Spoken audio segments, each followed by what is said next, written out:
2 anyos nga batang lalaki nga dunay sakit nga hydrocephalus nga unang napagawas dinhi sa GMA Regional TV ang miulan ang tabang alang sa pagkaon ug medikasyon sa bata. Usa ka pribadong grupo sab ang mitubag sa labing gikinahanglan nga aparato alang sa operasyon sa bata. Ani ang report. Kini si Baby Lawrence Sampalay, 2 anyos, nga adunay sakit nga hydrocephalus o residente sa Barangay Carmen, Cagayan de Oro City. Si Baby, una nang napakita nato sa atong programa sa GMA Regional TV. Kung asa, miduol ang iyang lola nga si Lorena aron mangayo og tabang pinansal alang sa pangkonsumo ingon man medikasyon sa bata. Human mapagawas ang istorya ni Baby Lawrence, miulan matod pa ang nadawat nga tabang ni Lola Lorena.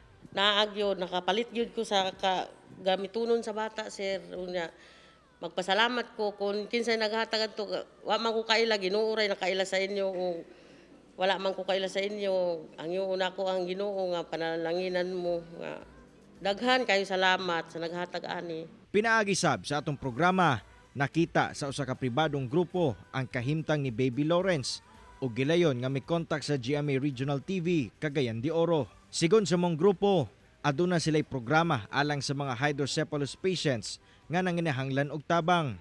Usa na niini ang paghatag og shunts o gamit nga labing kinahanglan sa operasyon sa mga batang adunay hydrocephalus. We're so sad, kanang feel ginamo na that's why we have this project kay we need to help those children, no, to give them a future.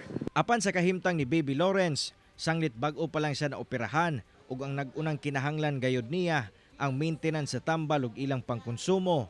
Busa gahinan siya karon og budget sa grupo aron masulbad ang problema sa lola niini. Magpasalamat ko sa Ginoo kay naag yun gatabang sa iya nga makasuporta ko sa iyang kuan pag-atiman. Alang sa mga buot pa magpaabot sa ilang tabang ngadto kang Baby Lawrence, mamahimo ninyong makontak si Lola Lorena ingon man mapadala ang inyong tabang pinaagi sa mga number sa inyong TV screen. Kauban si Roland Cañas sa kamera.